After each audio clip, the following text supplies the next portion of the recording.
Hey, welcome to Resilience is a Muscle, from setbacks to comebacks. I'm your host, Laurie. And this is the podcast where we get real about what it actually takes to recalibrate forward, show up, and keep going. Every episode, I'm sharing something that helps you build the reps to grow stronger. Let's get into it.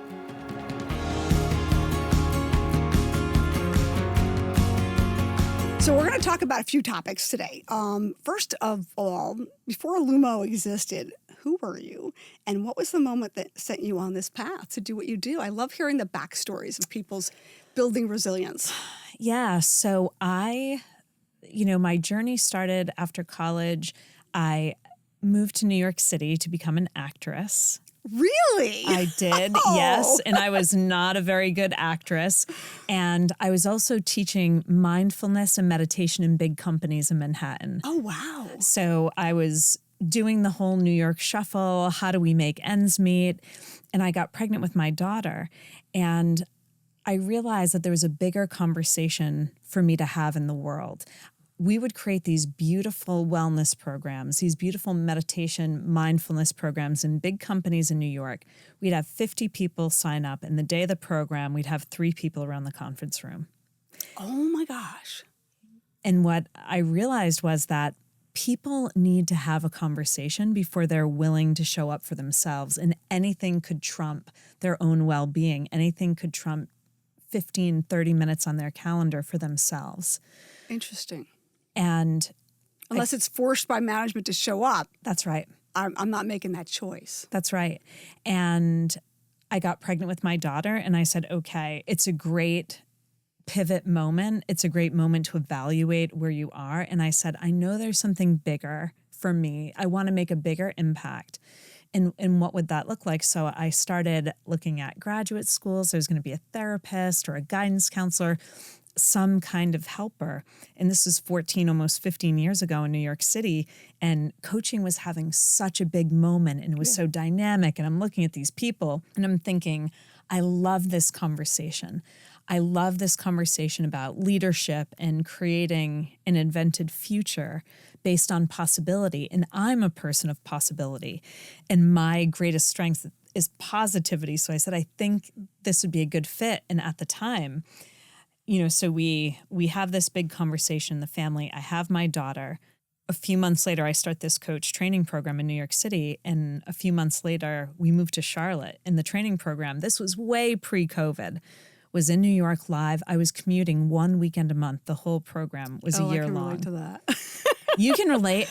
And then I became an apprentice in the program and a mentor. I fell deeply in love. And I eventually became a trainer and trained coaches with this company for 7 years. Wow. While having my own private practice. So, you mentioned the industry of coaching and how I've seen it change and evolve over the last 13 years. I mean, and you being even longer in it, it's unbelievable. So I'm very committed to the professionalization of the industry and all the things. Yeah. So all right. So that got you to the coaching. That got me to coaching. So Lumo, and I always just about company names, like what does it mean to you? Because it's obviously something, right? Yeah. And I'm sure it's a meaning for you that's core to you. So it is. I love telling the story. I love when people ask me, because people always, they hear Lumo and they think it's about light. But actually, so I started my coaching practice when my daughter was 9 months. I was coaching a lot of women and mothers, either new moms, expecting moms, or moms further down the road that had produced a lot of success but were not having a good time, right? Overwhelmed, burnt out, right. The full thing, right? So I remember talking to my coach at the time, and she asked me, I said, the first thing every baby coach and entrepreneur wants is 6-figure practice, all this, and we had this opportunity at the UN and all these things. And she said, who would you need to be to create all of these things in your life? And I said, Luscious Mother. And it was just this moment for me, and it became my moniker in my coaching group, in my cohort. I became known as the mom coach, and I started hosting these Luscious Mother retreats. I had my buttoned up Sarah Olin coaching for executives. I was training coaches with accomplishment coaching, and then I had Luscious Mother on the side where it was all about supporting moms and having a great experience. Yeah. You know, we're told the modern woman can have it all or whatever shenanigans. And these retreats would really fill women's cups, and they would get so much and get energized by each other, get tools and new ways of thinking about things. And it was gorgeous, phenomenal work. And my idea for Lumo 7 years ago was, let's bring this work to organizations and overlay the conversation around working parents and caregivers. Yeah. And I would say fully, I don't think the market was ready for. Oh, I've been there. I know that one too. Yeah, the programming. Yeah, sometimes they're not, because your brain is already thinking, I'm seeing this. Yeah. I see the patterns. I see the challenge. Yes. But they're not ready for it. They're not ready. Yeah. They're not ready. So what do you do when they're not ready? You cry. You keep going. You practice new things. You get supported. I feel like the tools and skills of coaching, they just give you the keys to the kingdom. They help you get into the driver's seat of your own experience and give you access to a lot of personal power. Yeah. It's not that you're immune from your humanity or life, because life is life always. Yeah. And you just have more facility. How do I want to react to that? What's most important to me? How quickly can I let it go? These sorts of things. Yeah. So, life is still life, but you're having a better time. It's a better ride. Yeah. Yeah. And that's why I love it. Tell me about your coach. Who coaches you? Oh my gosh, this fabulous woman. She's a genius. She has a PhD in music theory, or she's a composer, and spiritual, just incredible. And I'm so glad you asked me that, because I think there's a lot of coaches out there that don't have coaches. And it's a core competency with the International Coach Federation. Maintains coaching presence, develop yourself personally and professionally. And we have 25 coaches on our bench. We're actually onboarding 10 more in the next few weeks. And everyone has to be in some form of personal and professional development to coach with us. Yeah. Yeah. So I want to make sure we say that nice and loud and clear. Loud, baby. Turn it up, Robbie. Come on. So it's really important. And I see this all the time in coaches, is that 100%. You need a coach. If you're a coach, you need a coach. If you're That's anybody, right. You need a coach. But that's a whole nother conversation. Amen to that. Yeah. Yes. And so when I have 2 coaches right now. Oh, love. I do too. Right now. We have a second one also. Tell me about yours. Yeah. So one of them is through Tony Robbins. I did a business. It's through Business Mastery. It's to grow our business, and we're doing some coaching around that. And 2 reasons. Whenever I do anything like an invest in anything like that, I'm looking to learn from others. Absolutely. Like what's he doing that I'm not doing? Right. A lot. Tony, a lot. Yeah. And so how can we learn from Tony, right? And apply some of that in our own business and our own work that we're doing. And the other one I have is a secondary coach who's like a coach that helps support me in like my mental state of mind. That's right. When I'm really feeling like I can't do this anymore. Right. Because being a CEO is hard. Yeah, it really is. It's such a... it's funny. Over the years, my practice has evolved. The people that we work with at Lumo have evolved, and we work with leaders at all levels. And it's really beautiful to see that, a lot of what we're seeing are really successful people who just need support, want a place to share and metabolize their experience, because they're just going and going and going. Yeah, and they need to verbalize and vent sometimes, because you can't always vent to your team. Because that's risky. That's risky, right? It is risky. And listen, I think if you're working with a team of coaches, they can get it, no biggie, keep moving. But for folks that don't have an understanding of, I can be upset in this moment and move forward and be responsible. My team says to me, and this is such a compliment, they'll say, if I'm upset about something, they say, we know you're reliable, Sarah, to do your work, get complete, and deal with it and move on. Yeah. That's very coachy, but handle your scandal, not carry around a burden of grudge. Exactly. Yeah, own it, And that's really meaningful. And a lot of teams don't have leaders that can do that. That can do that. Yeah. And even in my own career and of pivoting in my business, in different stages of economies and things going on, I've made those mistakes where I've, trusted someone who I thought could hear something. Yeah. and then they couldn't. Yeah. Yeah.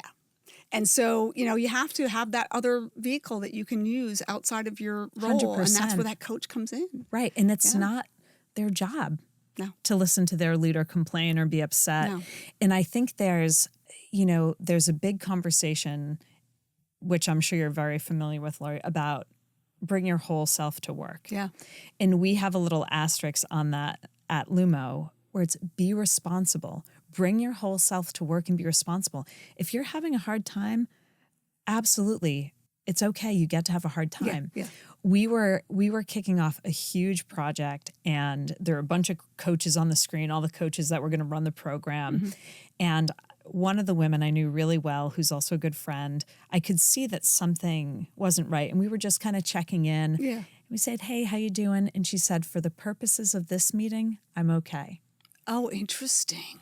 And we were all like, okay, who's mature, grown up? Yeah. It was this really cool thing. Wow, that is. Right? I've been there too. I can remember moments where I've said that to people. Right? Yeah. Where there's something and I'm not going to bring it into the space in this moment. Because it's not appropriate. Right. Yeah. It's going to derail the whole meeting. Yep. So, and it was really cool. At the end, we had a few minutes, circle back. How are you? Yeah. Is there anything you want to share? Oh, just, daughter, first semester at college, hard moment. Yeah. Totally get that. Yep. And there's a way to bring challenges, hard times, heartbreak to work and be responsible. Hey, I'm down a quart. I want you to know if you see anything on my face, it's not you and me. It's my face and my life happening. Here's what you can count on me for. Yep. Here's what I need from you. Here's what, those sorts of things. Yeah. Right. So there's a relationship, there's an authenticity, there's a humanity to it. Yeah, there is. Yeah. And it's something interesting. I learned so much from my children, and I write about that in the book. It reminds me often whenever I feel like my face is like not looking good. Oh, yeah. Like I'm making a face, Oh, and yeah. I know I'm not. I know that people can see that face. Oh, they can. Yeah. My daughter would say to me, "Mom, change your face." And I was like, "What do you mean, change my face?" And she goes, "I can see it all over you." It's so funny, Yeah, Laurie. and I just that moment in my life, and I just to this day I still carry that forward. Yeah. I remember it. I got the memo in high school when I was class president at the time. A little fancy.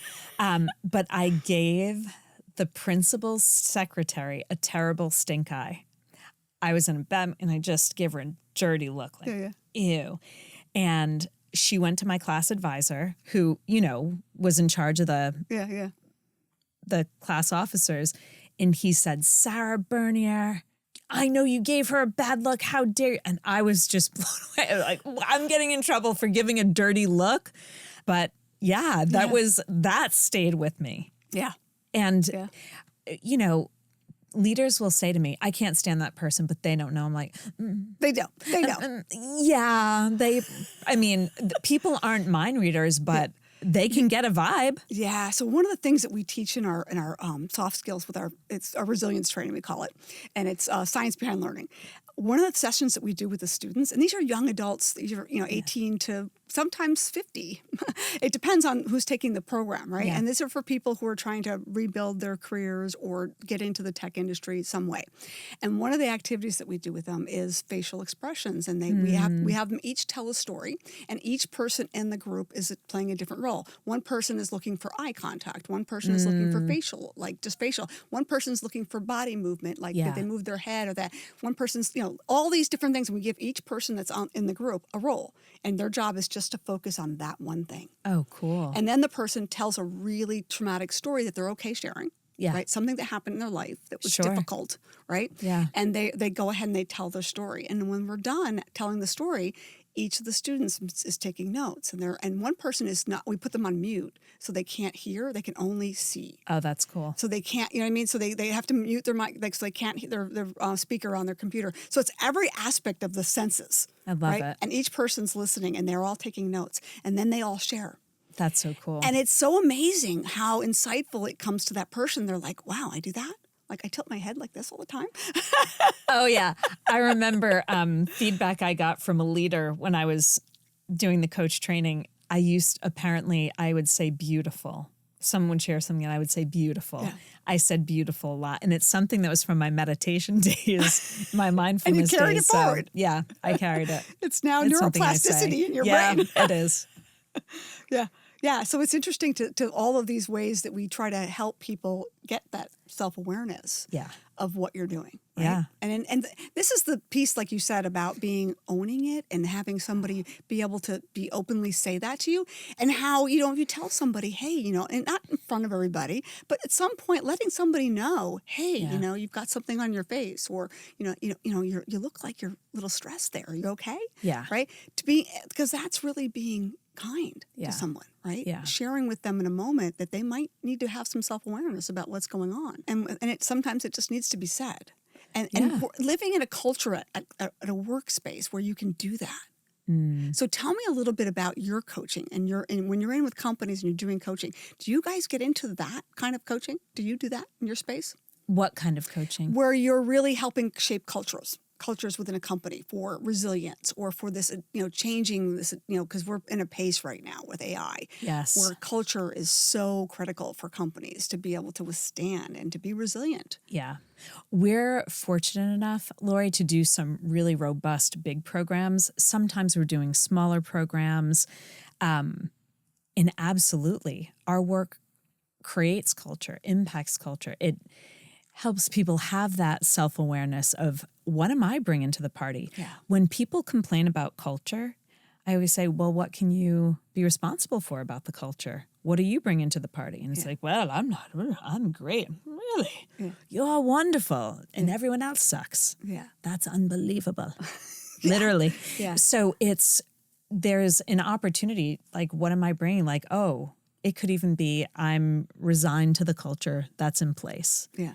Right? But culture is a million moments a day, from an email to a Slack to how you talk to a colleague on a Zoom.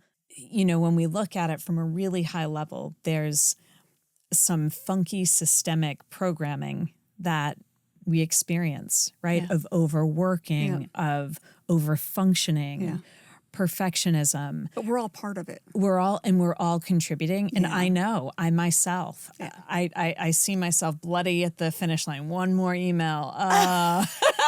Right? It's such an easy trap to fall into. Yeah. And it's a real practice, to say when is enough. And especially when you love it, like we were talking about when we started, and when you're ambitious, and culture in every moment, in every interaction, we are taking ourselves closer to the stated commitment around culture, or we're bringing ourselves and each other away from the culture, right? And what role do you play in it? Exactly. Yeah. And that's really, really important to us, is this idea of 100% ownership. Even when I look around at what's happening nationally, and, one of my issues, one of the things that really is so painful for me in the world is seeing all the gun violence in schools. Yeah. And there's a part of me, like, that has asked, what can I take ownership for?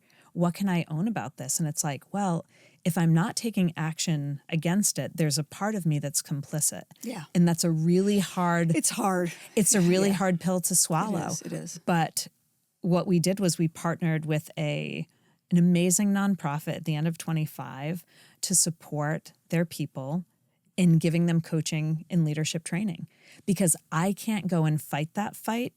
Interesting. But I also can't sit back and watch and not do anything. Right. I can donate. That's wonderful. Yep. But really donating with an impact coaching services to 13 leaders and doing 3 leadership trainings, that is meaningful and significant. And I can look at myself in the mirror and be in my own leader integrity in that way, my own human integrity of, like, what am I contributing to in a culture? And it is difficult. It's because, especially when we look at something like school shootings, it's like, well, I've never brought a gun to school. I don't have a gun. So how could I take ownership of that from a cultural standpoint? But I'm willing to. It's all about willingness. I think they have a few things. I think they have a good foundation of physical and emotional well-being. I think they have support. I think they have an optimistic spirit, but I think they're also good at forgiveness. And that's a really, really hard thing for people because we're not taught that. Yeah, I would agree with that. Everything you just said, I would totally agree. Yeah. You know, I asked this question because my director of operations, Sanam, who's also a coach, she'll say, you know, I love, you know, so-and-so who just came on board. You know, I love her characteristic. She has this. And I like, how do we find more people with that? Yeah, and I think it's different everywhere. Oh, it is. It is. And it's funny, we're always looking at having really diverse and dynamic coaches that, you know, there's a few of our coaches that are really introverted, which is wonderful. We're just starting to do some work with the library. Mm-hmm. And when they were sharing about their demographic and their managers, their librarians, they said they're very, very introverted. So you need to see yourself in that. Right. It's really meaningful in that way. Yeah, because if you're a very optimistic type person, which I am and you are, right? Because we have to be, because if we were not, then we wouldn't be doing what we do. Exactly. So, I think, right? It's part of the job. It's part of the job and the DNA. Yeah, I think so. Yeah. I mean, you have to believe that there's something at the other end that you can get to, right? Right. And it's almost, I mean, I love people so much, and I'm always looking for the greatness in people. Yeah, the potential.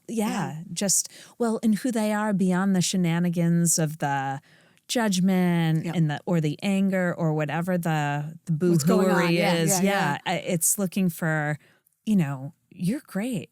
And it's so great for me. I mean, coaching has given me so much, but one of it is sitting across from extraordinary human beings and saying, wow, you've achieved all this, and yet you have your humanity, you have bad days, you have feelings, you get mad. We're all the same. Yeah. It's just, it's really great. And I love that about Lumo. We're industry agnostic. Yeah. You know, and we'll work with Calvin Klein, J. Crew, GoFundMe, and then the city of Charlotte, right? And Lincoln Center, all these different, because there's just a lot of people inside those organizations. Yeah. And it doesn't matter what industry you're in, the same. No. The challenges are all still there. The same. Yeah. So it's so rewarding. Yeah, so, it is. It's the best.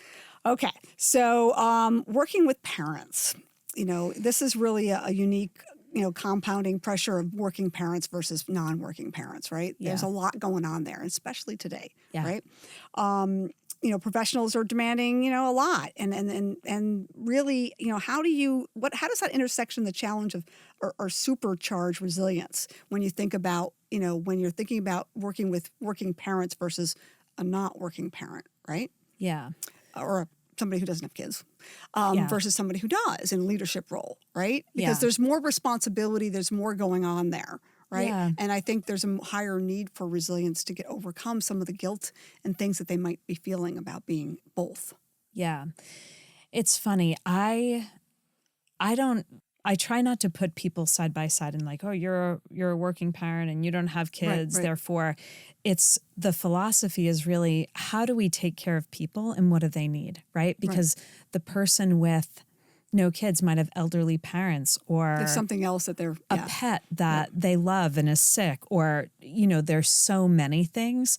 But I think the opportunity is to create cultures and spaces where people can be authentic and share about what's happening in their lives.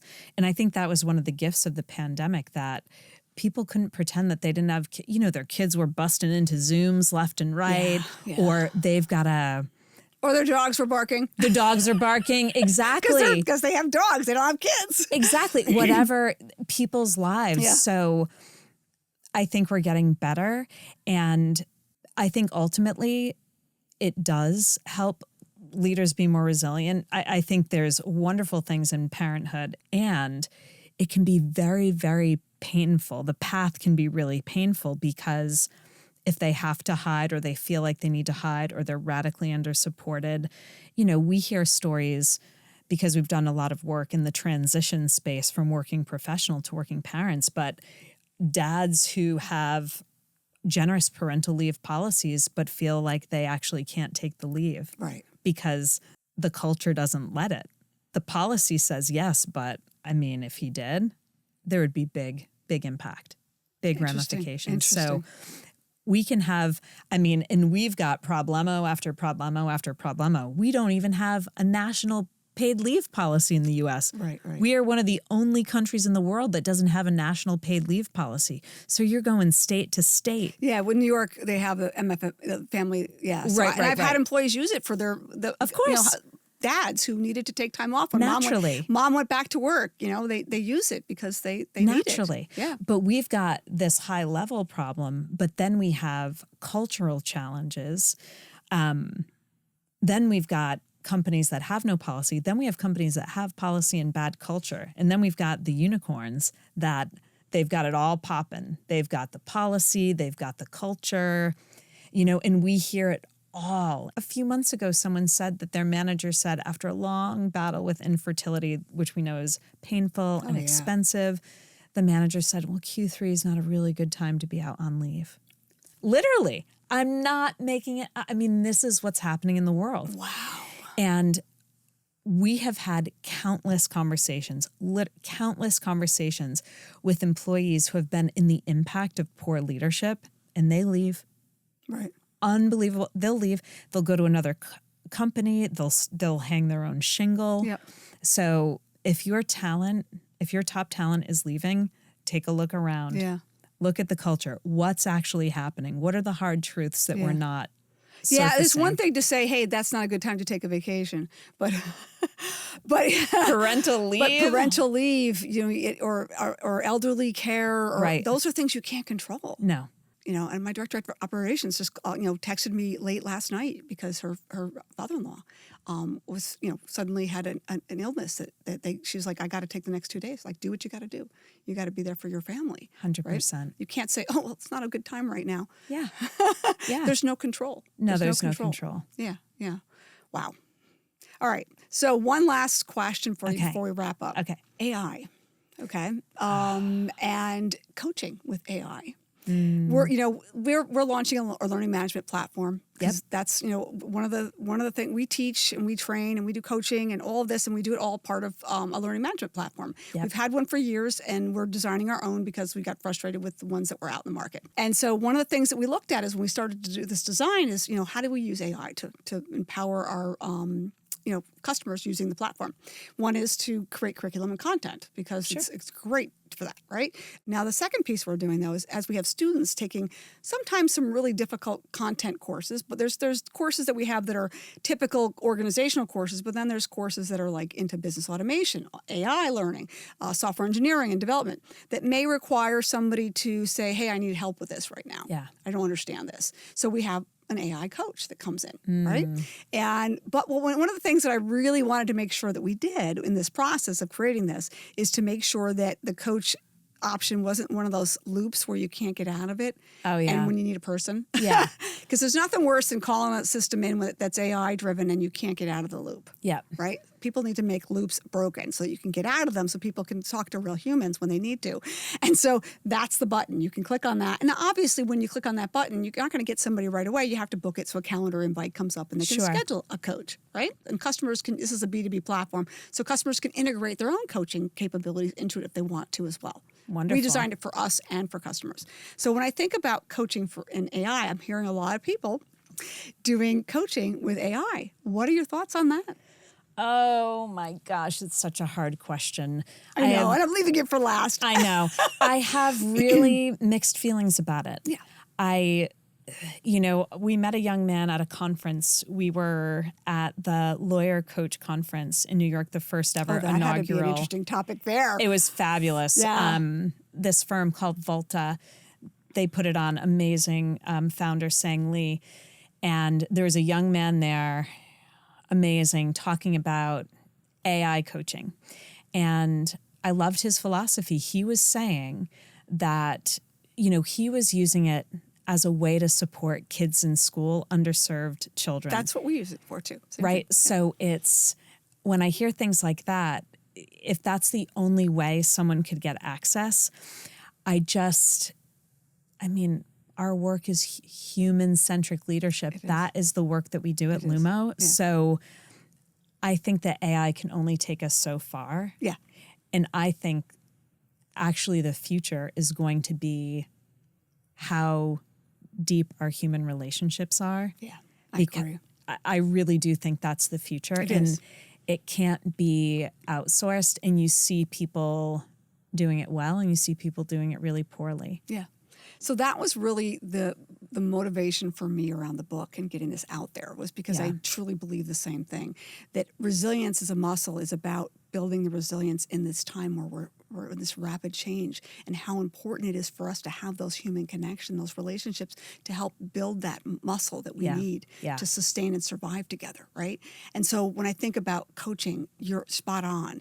What I hope that the AI coaching will do, and those who are building AI and coaching, is that they're also looking at it as an opportunity to expose coaching to somebody who's never had it before. Exactly. And that it opens a door for them to then engage with somebody. Yeah. Right? Because it's only going to take them so far. Yeah. Right? And it's expensive. It is. Coaching is expensive. It is. And so you want to make it attainable for everybody in some way, and AI can help do that. But it also needs to be there for people when they hit that point where that's not doing. And what concerns me is I'm hearing from parents and things, and I'm not sure how much you're hearing about this, is that young adults are using it now for that. Like for best friends. And it's like, really?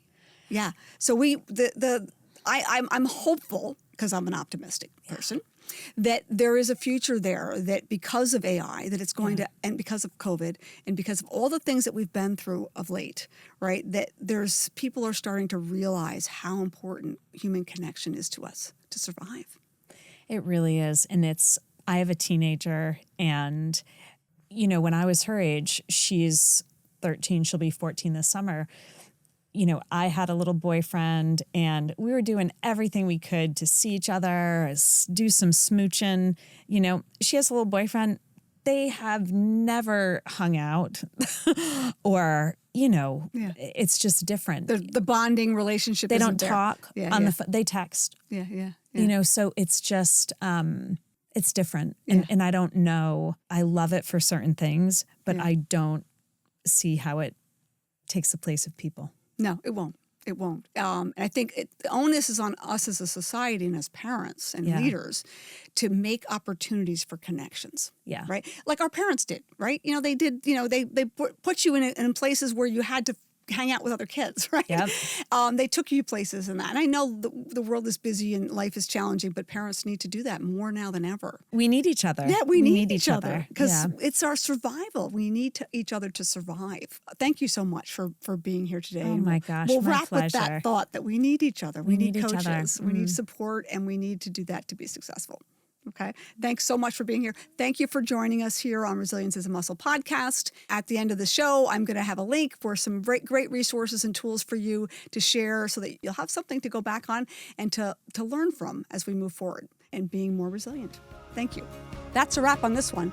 Thanks for being here. It means more than you know. If you know someone who could gain value from a more positive mindset, share this with them. Or better yet, model it for them. Be the domino that starts the resilience revolution we all need to move forward. Remember, every comeback started with a setback, and resilience is a muscle you build one rep at a time. I'll catch you on the next episode.